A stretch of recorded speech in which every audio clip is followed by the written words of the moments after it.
طوفان نوح کے بعد سب سے پہلے بت پرستی اختیار کرنے والی قوم عاد تھی۔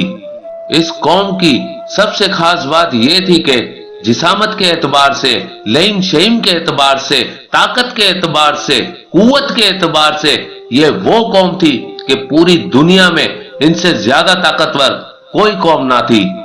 مورخین یہ لکھتے ہیں کہ یہ لوگ اس قدر طاقتور تھے کہ جب یہ لوگ پوری قوت کے ساتھ زمین پر پیر مارتے تھے تو ان کے پیر زمین میں دھس جاتے تھے، جس کے برابر دنیا کے ملکوں میں کوئی اور قوم پیدا نہیں کی گئی۔ ان کو اپنی طاقت پر بڑا غرور تھا، بڑا تکبر تھا، بڑے غرور سے کہتے تھے کیا ہم سے بھی زیادہ کوئی طاقتور ہے؟ دنیا کا کون سا ملک ہے جو ہمارے خلاف کچھ کر سکتا ہے؟ دنیا کی کون سی قوم ہے جو ہمارے خلاف کچھ کر سکتی ہے؟ قوم عاد کی طرف اللہ نے اپنے نبی ہود علیہ السلام کو بھیجا۔ ہود علیہ السلام نے قوم عاد کو اسلام کی دعوت دی اور کہنے لگے، اے لوگو، اللہ کی عبادت کرو، اس کے سوا تمہارا کوئی معبود نہیں، کیا تم ڈرتے نہیں؟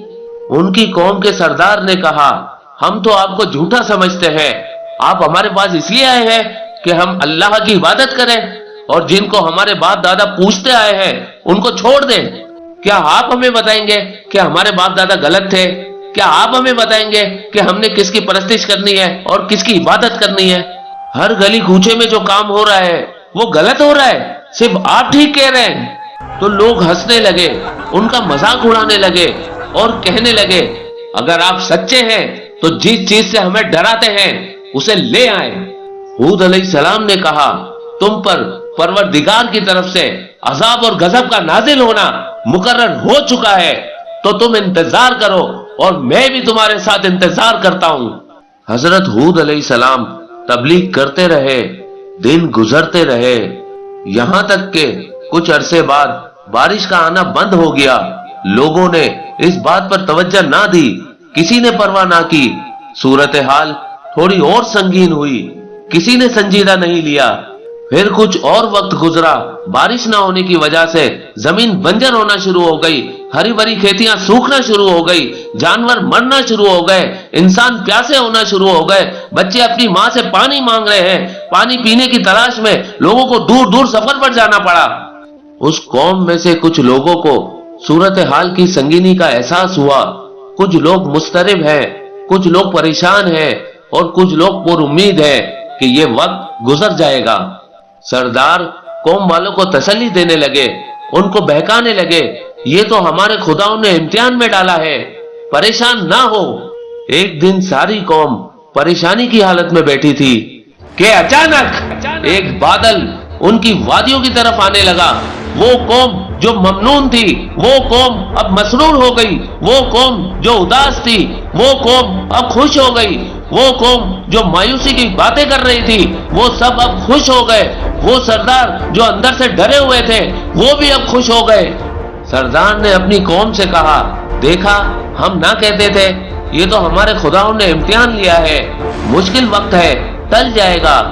سارے لوگ خوش ہو گئے، خوش ہو کر کہنے لگے، ارے یہ تو بادل ہے، یہ تو ہم پر برسے گا، برا وقت ٹل گیا ہے، اچھا وقت آ گیا ہے، قید ختم ہو گیا ہے، بارش شروع ہونے والی ہے، ہماری مصیبتیں تو ختم ہو گئی۔ مگر معاملہ کچھ اور تھا، جسے یہ لوگ رحمت کا بادل سمجھ رہے تھے، وہ ان کے لیے زحمت کا آغاز تھا۔ جس بادل کو یہ لوگ مشکلات کا خاتمہ سمجھ رہے تھے وہ دراصل مشکلات کا آغاز تھا۔ یہ بادل نہیں تھا، یہ ایک عذاب تھا ان کے لیے، اور عذاب کا آغاز شروع ہوا۔ آندھی چلنا شروع ہوئی، تیز ہوائیں چلنا شروع ہوئی، تو کچھ دیر بعد ہوا کے بگولے شروع ہو گئے اور کافی دیر تک چلتے رہے۔ تو ان لوگوں میں سے کچھ لوگ پریشان ہو گئے۔ قوم کے سردار اپنے لوگوں کو سمجھانے لگے، پریشان نہ ہو، تھوڑی دیر میں سب ٹھیک ہو جائے گا۔ وقت گزرتا گیا، ہوا کے بگولے جو ختم ہونے کا نام نہیں لے رہے، تھوڑا وقت اور گزرا، تیز ہوا کے بگولے چلتے جا رہے ہیں کہ اب وہ سردار بھی پریشان ہونا شروع ہو گئے کہ یہ ہوا تو ہمیں ہلا رہی ہے۔ اب لوگوں نے بھاگنا شروع کر دیا، کچھ لوگ گھروں کی طرف دوڑنا شروع ہوئے، کچھ لوگ گھروں کے اندر دوڑنا شروع ہوئے۔ ہوا چلتی رہی، بگولے چلتے رہے، آہستہ آہستہ ایسے آسان نظر آنا شروع ہوئے کہ نظام زندگی دھرم برم ہونا شروع ہو گئی۔ آندھی ہے، بگولے ہیں کہ چلے جا رہے ہیں۔ یہاں یہ سلسلہ کچھ منٹ نہیں چلا، یہاں یہ سلسلہ کچھ گھنٹے نہیں چلا، یہاں یہ سلسلہ ایک دن نہیں چلا، یہاں یہ سلسلہ 2 دن نہیں چلا، یہاں یہ سلسلہ 3 دن نہیں چلا، یہاں یہ سلسلہ 5 دن نہیں چلا، 7 رات اور 8 دنوں تک یہ سلسلہ چلتا رہا۔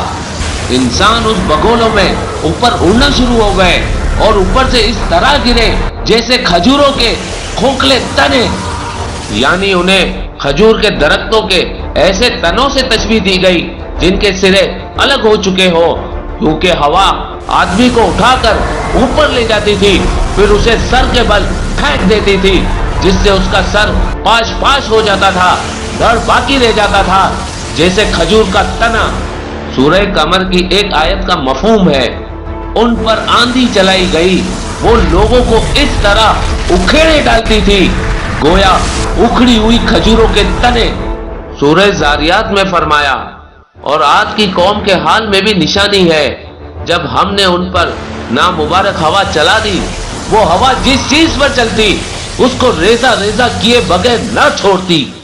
اللہ نے اپنے نبی ہود علیہ السلام اور جو لوگ اہل ایمان ان کے ساتھ تھے ان کو نجات بخش دی، ان کو نجات بخش دی، ان کو نجات بخش دی۔